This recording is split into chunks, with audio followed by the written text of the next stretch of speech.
تو ہم کس منہ سے خدا سے کہیں گے کہ پالنے والے تو ہم کو معاف کر دے؟ ہم کو جلال آ جائے، غصہ آ جائے، اس میں ہم حد سے آگے بڑھ جائیں، نفس کو اپنے سمجھا نہیں سکتے۔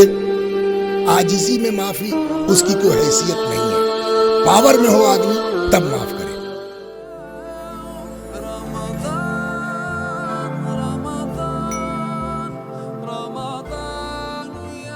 لا حول ولا قوة الا باللہ العلی العظیم۔ اعوذ باللہ من الشیطان الرجیم، بسم اللہ الرحمن الرحیم، الحمد للہ وصلی اللہ علی رسول اللہ وآلہ الطاہرین۔ الہی انطقنی بالہدی والہمنی التقوی۔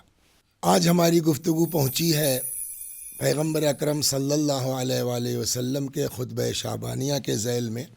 آج کیا بلکہ کل پرسوں سے چل رہی ہے کہ حضرت نے فرمایا کہ یا ایھا الناس ان انفسکم مرہونۃ باعمالکم، تمہارا نفس گروہ ہے تمہارے اعمال کا، ففکوہا باستغفارکم، تو اس کو چھڑاؤ، آزاد کراؤ استغفار کے ذریعے سے، یا اس کے پہلے آیا تھا جو ہے وہ توبو الی اللہ۔ تو اس پر یہ بات آئی کہ دیکھیے استغفار ظاہر سی بات ہے کہ اچھی بات ہے، اور استغفار وہ چیز ہے کہ جس کے لیے قرآن میں سورہ مبارکہ نوح میں ہے کہ جناب نوح نے کہا کہ پالنے والے میں نے کہہ دیا ہے اپنی قوم سے کہ استغفروا ربکم انہ کان غفارا یمددکم باموال وبنین۔ تو یہ کثرت استغفار جو ہے یہ بھی سن لیں لوگ جن کو اولاد وغیرہ کا مسئلہ ہے، تو قرآن یہ کہتا ہے کہ کثرت سے استغفار کرو، اللہ تمہارے مال میں بھی اضافہ کرے گا، تمہاری اولاد میں بھی اضافہ کرے گا۔ تو استغفار بڑی زبردست چیز ہے، لیکن سوال یہ ہے، جو بات یہاں سے ہماری گھومی تھی پرسوں، آج اسی کو آگے بڑھاتے ہیں کہ قبل اس کے کہ ہم اللہ کی بارگاہ میں استغفار کریں، ہم کو دنیا میں ایک دوسرے کو اگر ہمارے اندر معاف کرنے کا جذبہ نہیں ہے اور ہم خود اپنے بھائی کو معاف کرنے کو تیار نہیں ہیں، تو ہم کس منہ سے خدا سے کہیں گے کہ پالنے والے تو ہم کو معاف کر دے؟ تو اسی لیے یہاں رکیں گے۔ پچھلا آیا تھا کہ ساری مصیبت آتی ہے غصے کی بنیاد پر، اور اسی بنا پر سارے معاملات خراب ہوتے ہیں، وہ پچھلی گفتگو میں ہو چکا۔ آج ہم استغفار سے پہلے یہ کہ ایک دوسرے کو معاف کرنے کا جذبہ ہونا چاہیے۔ ہم اگر اپنے بھائی کو معاف کرنے کو تیار ہیں تو اللہ بھی انشاءاللہ اس بنیاد کے اوپر ہم کو معاف کرنے کے لیے آمادہ، اور وہ کہتا ہے کہ استغفروا ربکم، اپنے پروردگار سے استغفار طلب کرو۔ تو آئیے کچھ دیر ہم آج گفتگو کرتے ہیں آپس میں ایک دوسرے کو معاف کرنے کا۔ دیکھیے معافی کی جہاں تک بات ہے، آپ کے ساتھ ہمارے ساتھ اگر کسی نے کچھ کیا ہے تو ہم اس کا بدلہ لے سکتے ہیں، قصاص کی اجازت شریعت نے دی ہے، اس میں کوئی شک نہیں ہے۔ لیکن مرحوم نراقی رضوان اللہ علیہ، یہ دو باپ بیٹے ہیں، مرحوم محمد مہدی نراقی اور آغای احمد نراقی، اور یہ دونوں پدر و فرزند علم الاخلاق کے گویا کہ آسمان کہے جا سکتے ہیں، اور دونوں کی سلسلے میں کتاب بھی موجود ہے، ایک کی ہے معراج السعادہ عربی میں اور ایک کی ہے جامع السعادات فارسی میں۔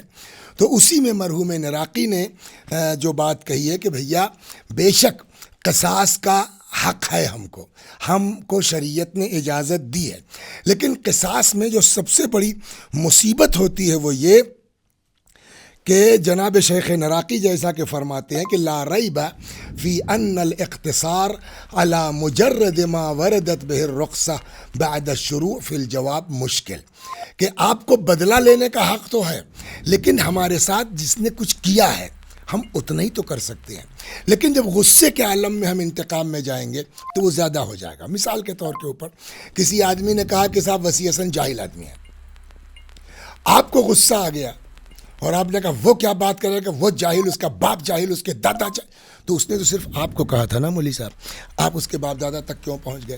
تو یہ جو اضافہ کیا ہے آپ نے، اس کا حساب کہاں دیا جائے گا؟ نئی نسل کے لیے شیعہ عقیدوں کی صحیح تعلیم بہت ضروری ہے، جس کا بہترین راستہ فجر میڈیا ہے۔ یوٹیوب پر ابھی ہم سے جڑیں، فجر میڈیا، روشنی عقیدے کی۔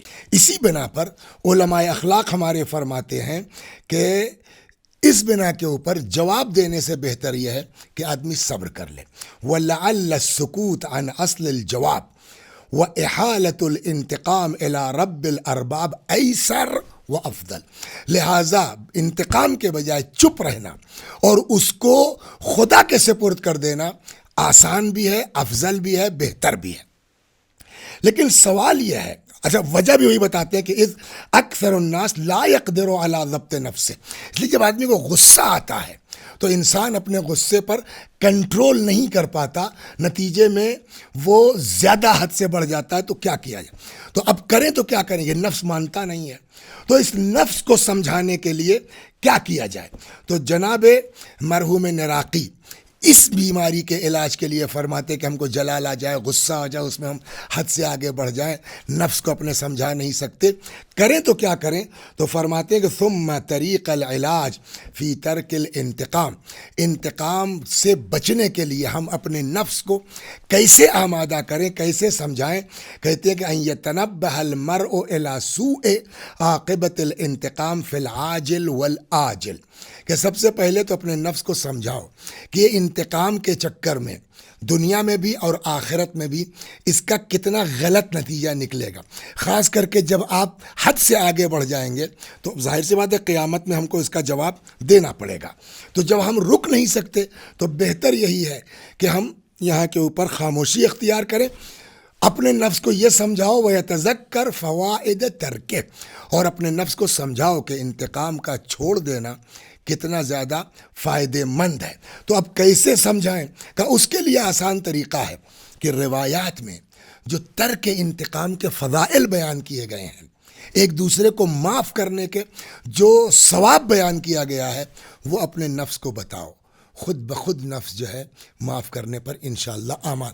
میں یہاں چند روایتیں آپ کے خدمت میں نقل کرتا ہوں. پہلے تو قرآن سے لاتا ہوں. دیکھیے اکثر جو ہے وہ ہم لوگ کہتے ہیں، مجالس وغیرہ میں بھی ہم بھی کہتے ہیں اور بھی خطبہ کرام کہتے ہیں کہ اجرکم علی اللہ. اکثر مصائب کے دوران یہ بات آتی ہے. یہ اجرکم علی اللہ کا کیا مطلب ہے؟ یعنی آپ کا اجر، آپ کا ثواب اللہ پر واجب الادا ہے. خب اللہ پر ہمارے کہنے سے تو نہیں ہوگا نا، لیکن ہم لوگ کہتے ہیں اور انشاءاللہ خدا اجر دے گا. لیکن خود قرآن کہتا ہے کچھ لوگوں کے لیے کہ ان کا اجر خدا پر باقی ہے. وہ کون لوگ ہیں؟ یہاں روایت کہتی ہے کہ قیامت میں انہ ینادی مناد یوم القیامہ، قیامت میں پکارنے والا پکارے گا من کان لہ علی اللہ حق فلیقم، جس کا بھی اللہ کے اوپر حق باقی ہے وہ کھڑا ہو جائے. روایت کہتی ہے فلا یقوم الا العافون، پھر قیامت میں کوئی کھڑا نہیں ہوگا سوائے معاف کرنے والوں کے. تو تعجب کی بات ہے نا کہ اتنا مرتبہ ہے معاف کرنے والوں کا. تو پیغمبر نے کہا بھائی کیوں نہیں قرآن دیکھو تو، الا تسمعوا قولہ تعالی، کیا قرآن میں تم نے اللہ کا یہ فرمان نہیں سنا ہے؟ فمن عفا وَأَصْلَحَ، یہ قرآن کی آیت ہے، فَأَجْرُهُ عَلَى اللَّهِ، جو کسی کو معاف کر دے یا دو لوگوں کے درمیان صلح کروا دے، فَأَجْرُهُ عَلَى اللَّهِ، اس کا اجر خدا کے اوپر ہے. تو اب اتنا زیادہ معاف کرنے کا اجر ہے تو ظاہر سی بات ہے کہ جذبہ ہمارے اندر ہوگا معاف کرنے کا. مگر اس میں ایک شرط ہے، میں مثال دے کر کے بات سمجھاؤں کہ ہر معافی بھی قابل تعریف نہیں ہے. مثال کے طور کے اوپر ہمارے ساتھ کسی نے زیادتی کی اور ہم پورے ارادے میں ہیں کہ ہم اس سے انتقام لے کے رہیں گے، اس کو ذلیل کر کے رہیں گے، اس کو جیل بھجوا کے رہیں گے. ہم نے ساری کوشش کر ڈالی، یہاں دروغہ سے ملے، وہاں ایس پی سے ملے، معلوم ہے ہم سے زیادہ سورس تو اس آدمی کا ہے. جہاں ہم پہنچے ناکام ہو گئے. اب جب ناکامی ہاتھ آئی تو ہمارے پاس اس کے علاوہ کوئی چارہ نہیں ہے کہ چھوڑو یار ہم اس کا کچھ بگاڑ نہیں سکتے، معاف کر. ہم نے ممبر سے آ کے بیان کیا کہ معافی کے فضائل اس قدر ہیں، لہٰذا آپ لوگ گواہ رہیے، میں اس شخص کو معاف کرتا ہوں. تو دنیا میں تو میری بڑی تعریف ہو گئی، واہ مولانا ہو تو ایسا. دیکھیے صاحب اتنی بدتمیزی کی تھی، معاف کر دی گئی. سوشل میڈیا پر گمراہی سے بھرے سیلاب میں فجر میڈیا کا سہارا کسی کشتی سے کم نہیں ہے. یوٹیوب پر ابھی ہم سے جڑیں، اپنا اور بچوں کا مستقبل محفوظ کریں. فجر میڈیا، روشنی عقیدے کی. ابھی جو میں نے آپ کو روایت سنائی، کل کو قیامت میں جب قدرت کی آواز آئے گی کہ جس کا بھی حق اللہ پہ باقی وہ کھڑا ہو جائے. روایت کہتی ہے فلا یقوم الا العافون، سوائے معاف کرنے والوں کے کوئی قیام نہیں. تو ہم کھڑے ہو گئے. اب ہم کھڑے ہوئے تو ہم سے سوال ہوگا نا بھائی کون سا اجر؟ ہم کہیں گے صاحب ہم نے فلاں کو معاف کیا ہے. تو دنیا والے تو تعریف کر دیں گے، لیکن قدرت کا جواب آئے گا مولانا وسیع حسن میاں تم نے خود سے معاف نہیں کیا ہے. جب تم مجبور ہو گئے، عاجز ہو گئے کہ اب اس کا ہم کچھ نہیں بگاڑ سکتے، تب تم نے معاف کیا ہے. شریعت میں اس معافی کی کوئی اوقات نہیں ہے. پھر کون سی معافی ہونی چاہیے؟ کہ معافی وہ قابل تعریف ہے، وہ قابل تعریف ہے جہاں آدمی انتقام لے سکتا ہو اور نہ لے. اسی لیے اب یہاں چند روایتیں آپ کو میں آپ کے خدمت میں عرض کرتا ہوں. امیر المؤمنین حضرت علی بن ابی طالب سلام اللہ علیہ، یہاں پر حضرت کا ایک بہت بڑھیا جملہ وصیت میں ہے حضرت کے، وَبِذَلِكَ أَوْصَى أَمِيرُ الْمُؤْمِنِينَ سلام اللہ علیہ. امیر المؤمنین وصیت فرماتے ہیں کن عفواً فی قدرتک، جب تم پاور میں ہو، طاقت میں ہو، تب معاف کرو. تو ہنر مجبوری والی معافی کا نہیں ہے. ہنر یہ ہے کہ ہم انتقام لے سکتے ہیں اور نہ لے کر کے معاف کریں. چنانچہ حضرت فرماتے ہیں کہ کن عفواً فی قدرتک، جب پاور میں ہو تب معاف کرو. جوادن فی عسرتک، جب تم تنگی میں ہو تب سخاوت سے کام لو. موثرن فی فاقتک، خود کو کھانے کو نہیں ہے دوسرے کو پیش کر دو. یہ تین چیزیں اگر تمہارے اندر آ گئی تو امیر المؤمنین سلام اللہ علیہ فرماتے ہیں تکمل لک الفضائل، تو اب فضائل تمہارے مکمل ہیں. تو کہنے کا مطلب یہ کہ عاجزی میں معاف کرنا ہنر نہیں ہے، پاور ہوتے ہوئے معاف کرنا یہ کمال ہے. چنانچہ روایت کہتی ہے مولوی سے ہے کہ حضرت نے فرمایا عند کمال القدرہ تظہر فضیلت العفو، جب آدمی پاور کے پیک پر ہو اس وقت معافی کے جو ہے وہ ہنر نکل کر کے، فضیلت نکل کر کے سامنے آتی ہے. یا مولوی نے فرمایا ہے العفو زین القدرہ، طاقت اور پاور کی زینت معاف کرنا ہے. ایک روایت کہتی ہے کہ ہر چیز میں زکوٰۃ ہے. آپ زکوٰۃ کے جب مسائل پڑھیں گے تو ٹھیک ہے، تو ذو المسائل میں جو لکھا ہے کہ 9 چیزوں پر زکوٰۃ واجب ہے، لیکن کوئی چیز ایسی نہیں ہے دنیا میں جس پر زکوٰۃ نہ ہو. حتیٰ علم کے لیے کہا جاتا ہے کہ اس کی بھی زکوٰۃ ہے. تو علم کی زکوٰۃ کیا ہے؟ روایت کہتی ہے لِكُلِّ شَيْءٍ زَكَاةٌ وَزَكَاةُ الْعِلْمِ نَشْرُهُ، ہر چیز کی زکوٰۃ ہے اور علم کی زکوٰۃ اس کا نشر کرنا ہے.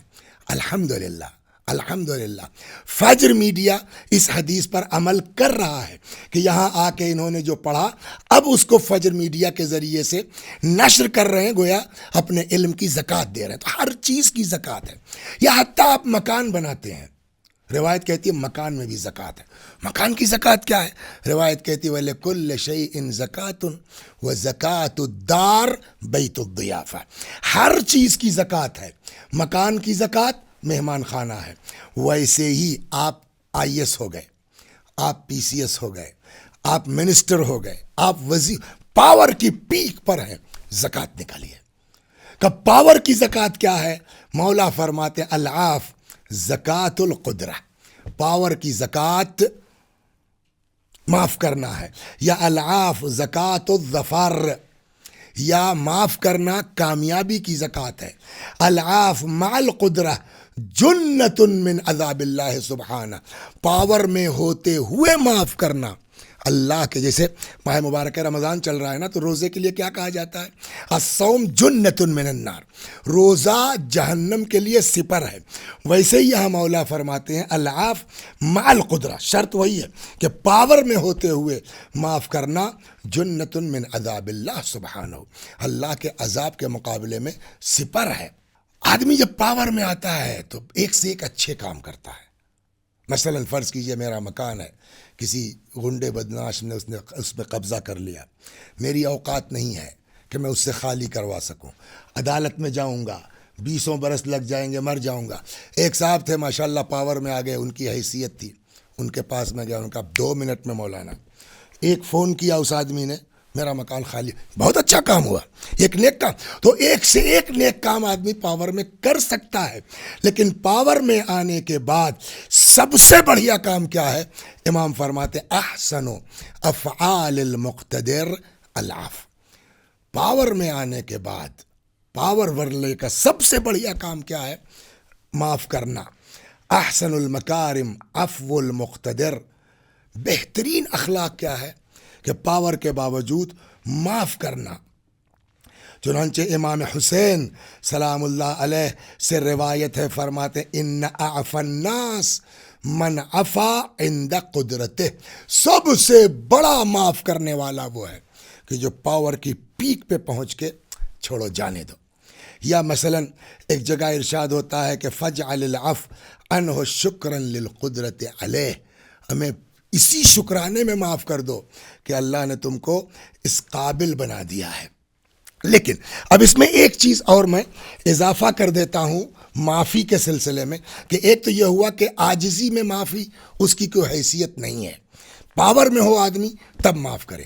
ایک شرط اور ہے معافی کے لیے، اس کا وزن بڑھانے کے لیے. قرآن مجید میں ارشاد ہوتا ہے فاصفح الصفح الجمیل. درگزر کرو مگر اچھے سے. یہ اچھے سے درگزر کیا ہے؟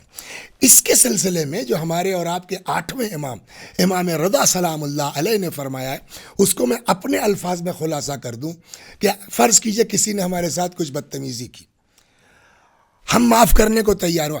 بیہودے ہیں آپ، نالائق ہیں آپ، بدتمیز ہیں آپ کو تو جیل جانا چاہیے، تو آپ تو یہ اس کو آدھا گھنٹہ سنایا، چلیے کوئی بات نہیں ہے، بہت فضائل ہیں، جائیے میں آپ کو معاف کرتا ہوں. امام رضا فرماتے ہیں بھیا اب بچا کیا ہے جو آپ معاف کر رہے ہیں؟ سب تو سنا دیا اس کو. فاصفح الصفح الجمیل کا مطلب یہ ہے کہ آدمی معاف کرے بغیر کچھ سنائے ہوئے. یہ ہے اصل معافی. اللہ اکبر. چنانچہ امام فرماتے ہیں من قرع بہ التقری احد العقوبتین.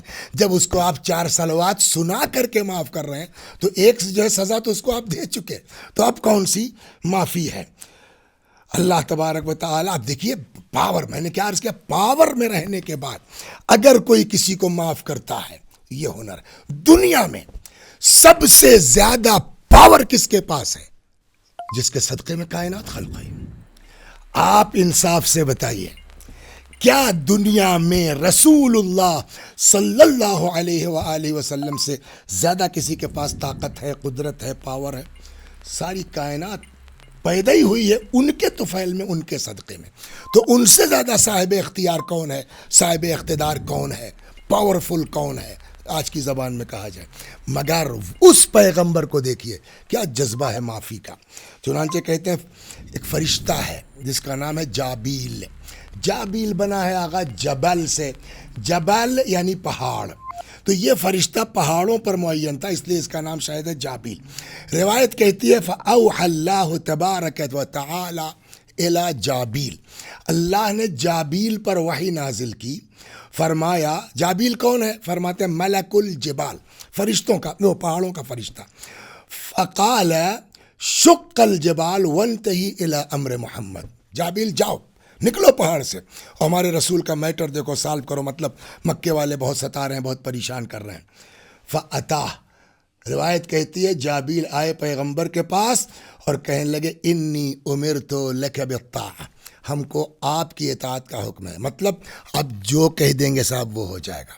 اور خود سے جابیل نے پیشکش کی ہے فَإِنْ أَمَرْتَ أَنْ أُطَبِّقَ عَلَيْهِمُ الْجِبَالَ فَأَهْلَكْتُهُمْ بِهَا. آپ کہہ دیجئے یا رسول اللہ میں یہ پورا پہاڑ اٹھا کے مکے والوں کے اوپر پھینک دوں، سب ہلاک ہو جائیں گے. اتنا جو ہے وہ اقتدار دنیا میں کسی کے پاس نہیں ہے جتنا رسول اللہ. مگر جواب کیا ہے؟ قال صلی اللہ علیہ وآلہ، جان قربان ہماری یا رسول اللہ آپ پر، السلام علیکہ یا رسول اللہ، السلام علیکہ یا نبی اللہ. اتنا پاور ہونے کے باوجود کیا فرماتے ہیں؟ انما بعثت رحمتاً. جابیل مجھ کو اللہ نے رحمت بنا کے بھیجا ہے. کیا ضرورت ہے یہ انتقام لینے کی؟ پھر دعا کرتے ہیں رب اہد امتی فانہم لا یعلمون. پالنے والے میری امت کی ہدایت فرما، یہ لوگ مجھ کو پہچانتے نہیں ہیں۔ تو خلاصہ کلام پیغمبر نے فرمایا اس ماہ مبارک رمضان میں استغفار کرو، تمہارا نفس تمہارے گناہوں کا اسیر ہو چکا ہے، رہین ہو چکا ہے، ففکوہا بالاستغفار، اس کو نجات دلاؤ۔ تو میرے بھائیوں، مگر خدا کی بارگاہ میں استغفار کرنے سے پہلے ہم کو خود ایک دوسرے کو درگزر کرنا پڑے گا، تاکہ خدا کی بارگاہ میں ہم یہ کہہ سکیں پالنے والے ماہ مبارک رمضان میں، اللہ اکبر، ماہ مبارک رمضان میں امام رضا امام زین العابدین سلام اللہ علیہ کے لیے روایت کہتی ہے جب کوئی غلام نوکر کچھ غلطی کرتا تھا اس کو لکھ لیتے تھے، اور آخر رمضان میں یا شاید عید کے دن سب کو اکٹھا کرتے تھے اور پوچھتے تھے تم نے فلاں تاریخ میں یہ کیا؟ جی حضور۔ تم نے فلاں تاریخ میں یہ کیا؟ جی حضور۔ تم نے فلاں، سب سے پوچھتے تھے اور پھر کہتے تھے پالنے والے تو نے معاف کرنے کا حکم دیا ہے، میں ان سب کو معاف کرتا ہوں۔ پھر امام سجاد اپنے لیے استغفار کرتے تھے۔ تو ہماری بھی ذمہ داری وہی ہے، پہلے ہم ایک دوسرے کو معاف کریں، اس کے بعد کہیں استغفر اللہ ربی و اتوب الیہ۔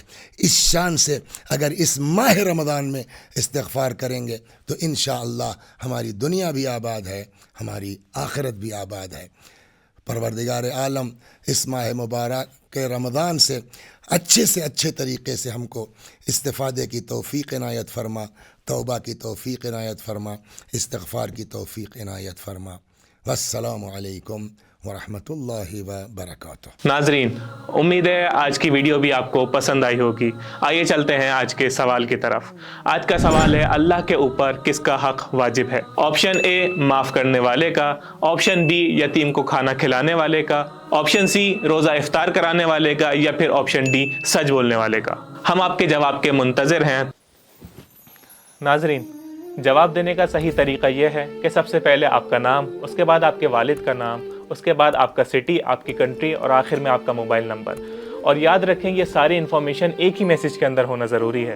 اس سوال کا جواب آپ کل 10 مارچ دوپہر 12 بجے تک انڈین ٹائم کے مطابق ہی دے سکتے ہیں۔ اگر اس کے بعد آپ جواب دیتے ہیں تو آپ کا جواب ایکسیپٹ نہیں ہوگا۔ صحیح جواب دینے والے اور شرکت کرنے والے کے علاوہ سب سے زیادہ شیئر کرنے والے 10 افراد کو بھی بہترین انعام سے نوازا جائے گا۔ انہیں صرف انفارمیشن کے طور پر ہمارے واٹس ایپ نمبر پر ہمیں تعداد بتا دینی ہے، اور واٹس ایپ نمبر آپ کی اسکرین کے اوپر موجود ہے۔ آپ پوری جانکاری کے لیے ہماری رولز اینڈ ریگولیشن والی ویڈیو بھی دیکھ سکتے ہیں، جو ہمارے انسٹاگرام پر بھی موجود ہے، ہمارے یوٹیوب پر بھی موجود ہے، اور اس کا لنک اس ویڈیو کے ڈسکرپشن میں بھی موجود ہے۔ صرف آپ لوگوں سے گزارش کی جاتی ہے کہ آپ جب بھی ہمیں میسج بھیجیں تو تمام انفارمیشن کو ایک ہی میسج کے اندر بھیجیں، اور ممکن ہے زیادہ تعداد کی وجہ سے آپ کا میسج فوراً ہم سین نہ کر سکیں، لیکن آپ کا میسج ہماری ٹیم ضرور سین کرتی ہے۔ تو آپ سے گزارش یہ بھی ہے کہ اپنے میسج کو بار بار ریپیٹ نہ کریں، کہ جس کی وجہ سے ہمارا پورا سیکوینس، ہماری پوری ترتیب خراب ہو جاتی ہے۔ قرعہ کے ذریعے سے صرف اور صرف 5 افراد کے نام آتے ہیں کہ جن کی حوصلہ افزائی کے لیے ہم ان کو انعام بھی دیتے ہیں، لیکن یاد رکھیں یہ مادی انعام ہے۔ در حقیقت وہ اصلی انعام جو اللہ سبحانہ و تعالیٰ کی جانب سے ہے وہ آپ سب کے لیے ہے۔ وہ جو آپ کے علم میں اضافہ ہو رہا ہے، جو آپ وقت کے امام کے قریب ہو رہے ہیں، جو آپ اللہ سبحانہ و تعالیٰ کے قریب ہو رہے ہیں، اس کا انعام ہم آپ کو نہیں دے سکتے، بلکہ اس کا انعام آپ کو اللہ سبحانہ و تعالیٰ دینے والا ہے۔ اس نیت کے ساتھ آپ شرکت کریں اور ہمیں بھی اپنی خاص دعاؤں میں ضرور یاد رکھیں۔ والسلام علیکم ورحمۃ اللہ۔